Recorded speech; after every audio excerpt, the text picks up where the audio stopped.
pencabulan oleh salah satu guru di SD Negeri 1 Rawabuntu, Kecamatan Serpong, Tangerang Selatan. Itu sebetulnya kasusnya, lokasinya dekat banget sama rumah saya. Waktu itu memang sempat nanya-nanya juga sama daerah-daerah situ lah. Bagi saya sih tanggapannya miris gitu, karena seorang guru istilahnya yang harusnya menjadi contoh bagi murid, tapi ternyata si guru ini malah melakukan tindakan pelecehan seksual.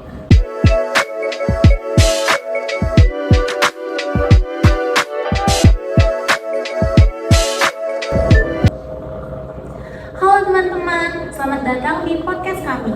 Sebelumnya, perkenalkan aku Rara sebagai host kalian hari ini. Pada episode kali ini, kita akan membahas sebuah isu yang cukup serius dan sering menjadi perhatian masyarakat, yaitu pelecehan seksual di lingkungan pendidikan. Lingkungan pendidikan itu seharusnya menjadi tempat yang aman bagi setiap individu, belajar, berkembang, dan membangun masa depan yang cerah. Namun, dalam kenyataannya, masih terdapat berbagai kasus pelecehan seksual yang terjadi di sekolah maupun di perguruan tinggi. Kasus ini tidak hanya melanggar norma sosial dan hukum, tetapi dapat merusak martabat individu serta memberikan dampak psikologis bagi korban yang mengalaminya. Oleh karena itu, penting bagi kita untuk memahami penyebab, dampak, serta langkah-langkah pencegahan terhadap masalah ini. Pada podcast kali ini, aku ngundang salah satu narasumber, yaitu Ko Jimmy. Ayo kita panggil. Duduk sini? Iya. Bukan di meja kan? Keren di meja. Coba Ko boleh perkenalan dulu. Kenalin, nama gue Jimmy, nama sehari-hari secara full time bekerja di Student Development-nya Universitas Mataram, tapi di luar itu juga sembari menjalankan bisnis. Salah satunya lagi membentuk salah satu komunitas namanya Island Game Indonesia. Jadi kita gerak untuk menyadarkan anak-anak muda di luar sana, khususnya teman-teman yang masih sekolah SMA. Keren banget. Kita tepuk tangan dulu dong guys. Oke, jadi langsung aja kita masuk ya ke inti acaranya. Aku mau diskusi ini beberapa pertanyaan terkait pelecehan seksual di lingkungan pendidikan.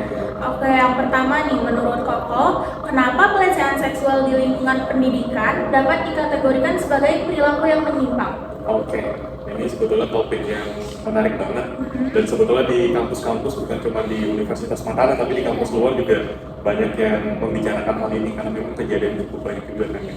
Nah, bagi saya sih, kalau menurut saya, salah tindakan-tindakan pelecehan seksual termasuk tindakan yang menyimpang, bukan cuma norma hukum, bukan cuma norma sosial, ini lagi ditambah di dunia pendidikan gitu kan, yang seharusnya pendidikan itu tempat untuk menjadi tempat yang nyaman lah dan aman bagi entah itu mahasiswa atau bahkan bagi adik-adik SMA, SMK atau SMP gitu kan. Tapi ternyata kenyataannya masih banyak kasus-kasus pelecehan seksual yang terjadi di lingkungan pendidikan, dan bagi saya itu salah satu tindakan yang menyimpang.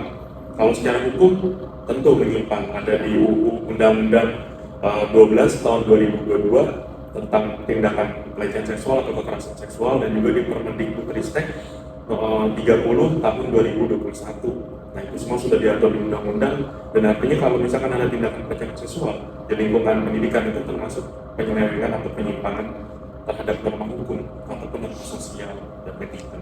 Oke, betul. Kemudian selanjutnya, menurut Koko nih, kenapa kasus pelecehan seksual ini masih dapat terjadi di lingkungan pendidikan? Yang harusnya lingkungan pendidikan itu jadi tempat yang aman bagi para peserta didik. Oke, kalau bagi saya, setelah saya juga sering ngobrol-ngobrol sama teman-teman di kampus-kampus lain, itu ada 3 hal. Karena saya juga di tahun 2022 sempat menjadi sekretaris dari panitia seleksi untuk Satgas PPKS. Jadi kalau di kampus-kampus itu ada yang namanya Satgas PPKS, sekarang namanya berubah jadi PPKPT. Jadi itu Satgas yang untuk melakukan penanganan dan pencegahan terkait dengan tindak kekerasan seksual. Sekarang bukan kekerasan seksual aja, tapi kekerasan secara umum gitu. Nah, kalau saya, menurut saya, dan setelah beberapa saya ajak ngobrol dengan teman-teman di luar sana, 3 hal. Yang pertama, hubungan senior dan junior. Nah, ini kadang yang dimanfaatkan oleh senior-senior yang tidak punya hati dan tidak punya empati gitu kan. Jadi mereka memanfaatkan hubungan atau status senior mereka untuk istilahnya memanfaatkan terhadap junior gitu. Nah, ini sering kali terjadi kalau di kampus ketika masuk ke masa-masa organisasi. Nah, itu yang sering terjadi di beberapa kasus. junior masuk organisasi. Untuk masuk organisasi mereka harus istilahnya tanda kutip dituin lah sama senior-seniornya. Nah, yang kedua menurut saya selain junior senior ada juga yang namanya relasi kuasa. Nah, ini biasanya terjadi bukan di ranahnya mahasiswa atau pelajar, tapi lebih ke staf atau tenaga pendidik. Jadi kalau kasus-kasus yang sedang berkembang sekarang, yang sedang ada terus, relasi kuasa. Jadi misalkan orang-orang yang istilahnya orang-orang nggak berempati, punya kuasa lebih tinggi, dia bisa berlaku sewenang-wenang terhadap istilahnya bawahannya gitu. Dan yang ketiga, kenapa terus terjadi ya karena ada fenomena gunung es kalau kita nyebutnya. Jadi di luar kelihatannya adem-adem aja nih. Ternyata di dalamnya itu nyimpan sesuatu yang mereka nggak berani ungkapin. Kenapa nggak bakal berhenti tindakan ini? Selalu ada karena ada orang-orang korban khususnya yang nggak berani untuk ngungkapin. Dia tahan terus akhirnya saking ketahan terus kasus-kasus itu nggak bakal jadi yang bisa diselesaikan gitu. Jadi kependem terus. Terus. Nah, itu yang banyak terjadi di kampus-kampus, bukan cuma kampus tapi sekolah-sekolah juga. Kan kadang memang korban juga takut untuk mengungkapin kan, apalagi kalau kejadiannya karena relasi kuasa itu atau senior junior.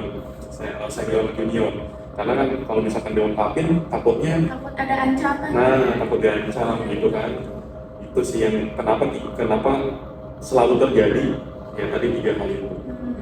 Ya kalau misalkan kita ngomongin logikanya atau dasarnya, ya pasti tentunya karena memang si pelaku nggak punya empati gitu sih. Itu kalau menurut saya itu nggak usah dibahas lah, tapi yang perlu dibahas adalah 3 hal tadi sih. Oke, selanjutnya nih kira-kira apa sih peran dari institusi pendidikan itu sendiri untuk mencegah terjadinya pelecehan seksual? Oke, kalau yang pertama jelas harus membentuk satgas mungkin. Kalau sekarang Satgas PPKPT, Satgas Penanganan Pencegahan Kekerasan di Lingkungan Perguruan Tinggi. Nah, itu yang paling penting, harus bikin Satgas itu dulu. Nanti Satgas sudah terbentuk, bikin pedoman-pedoman, dan harus giat untuk melakukan sosialisasi, jangan sekali 2 kali doang gitu. Tapi harus sering, karena kan untuk tindakan-tindakan pelecehan seksual kita harus sadarin orang-orang terus. Walaupun punya relasi kuasa, lu harus manfaatin relasi kuasa itu dengan baik, jangan untuk hal-hal yang tidak berguna gitu. Itu sih, dan harus bikin sosialisasi, misalkan poster.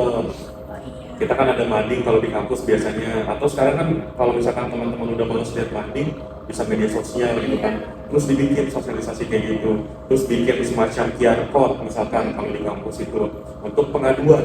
Karena kan orang-orang yang misalkan terkena kasus seperti itu, misalkan kita sebut korban, mereka kan takut, bingung untuk ungkapinnya kemana. Kalau misalkan ngomong secara langsung takutnya dihakimin. Karena kan biasanya kalau kita cerita ke orang kan sudah dihakimin. Nah, harusnya korban dikasih ruang dengan cara yang berbeda. Ya salah satunya dengan kita bikin QR code untuk pengaduan, karena mereka biar nggak takut gitu sebenarnya. Itu sih kalau dari saya ya, harus giat sosialisasi. Jadi intinya kita pun harus lebih aware ya sama sekitar kita. Dan ya kita juga sebagai misalkan Rara sebagai mahasiswa, kalau melihat ada yang temannya dilakukan tidak benar gitu kan, harus berani juga ngomong, harus berani speak up gitu. Jangan nganggap itu sebagai hal yang normal gitu. Tadi sih udah dijelasin ya peran teman sebayanya itu, kita juga harus berani speak up. Terakhir nih dari aku, menurut Koko, gimana pendidikan karakter dapat membantu mencegah pelecehan seksual di lingkungan pendidikan? Oke, tapi tadi mau nambahin teman sebaya ya. Ini tiba-tiba ingat gitu, kadang waktu itu pernah dengar kasus juga. Jadi malah teman sebayanya yang ngelakuin itu. Karena bercanda-bercanda, nah kadang-kadang kan kalau misalkan anak-anak muda zaman sekarang udah biasa tuh nganggapnya bercanda-bercanda yang istilahnya merujuk ke body shaming atau ke ranah seksual. Nah itu kita sebagai mahasiswa harus bisa ngerti itu juga. Kalau ada teman-teman yang udah mulai bercanda ranah seksual atau body shaming, itu langsung stop, jangan ngomong kayak gitu. Nah kadang kalau misalkan mungkin karena juga pernah ngeliat di istilahnya kalau sekarang circle-nya ranah, kadang bercandanya udah masuk ke ranah seksual. Nah itu harus diingetin juga, jangan ngomong kayak gitu. Dan kalau misalkan ada yang ngomong kayak gitu, misalkan yang jadi korban, kadang kan ngerasa biasa-biasa aja, padahal kita nggak tahu isi hatinya dia gimana gitu kan. Nah kalau terus yang terakhir terkait dengan peran pendidikan karakter gitu ya. Peran pendidikan karakter bagi saya sangat penting gitu kan, karena ya Kalau menurut saya, karena saya sehari-hari ketemu sama anak-anak muda gitu kan, sama teman-teman yang masih sekolah, saya melihat kayaknya sekarang udah mulai berkurang pendidikan karakter, bukan cuma dari pemerintah, tapi dari sekolah-sekolah, dari pendidikan tinggi, itu kayaknya mulai kurang nih untuk ngasih pendidikan karakter. Padahal pendidikan karakter itu sangat penting. Karena sekarang kita lihat kalau misalkan kasus-kasus ya istilahnya gen alpha lah kita masuk sebut, nggak usah kita kasih contohnya yang udah ada sekarang gitu kan, gen alpha. Mereka menurut saya, mereka kenapa bisa berlaku sewenang-wenang terhadap guru, terhadap orang tua, karena kurangnya pendidikan karakter gitu. Selain pendidikan karakter, pendidikan agama juga sangat penting gitu kan. Nah itu yang sangat penting sih bagi saya, pendidikan karakter itu, karena ketika saya dulu zaman saya SD, zaman SMP, pendidikan karakter itu sangat kenceng. Kalau misalkan zaman saya sekolah dulu, ada yang namanya pelajaran karakter building, CB kalau dulu disebutnya. Nah itu kita ada satu mapel tentang belajar karakter, yaitu akhirnya terbangun di situ. Kita dilatih biar punya karakter yang baik, karakter yang kuat, dan tentunya ya yang bisa nahan emosi kita dan lain-lainnya. Karena kan kalau orang-orang yang berlaku tindakan seksual itu nggak bisa nahan emosi mereka. Emosi dalam hal ini akhirnya nafsu ya, berarti kayak gitu.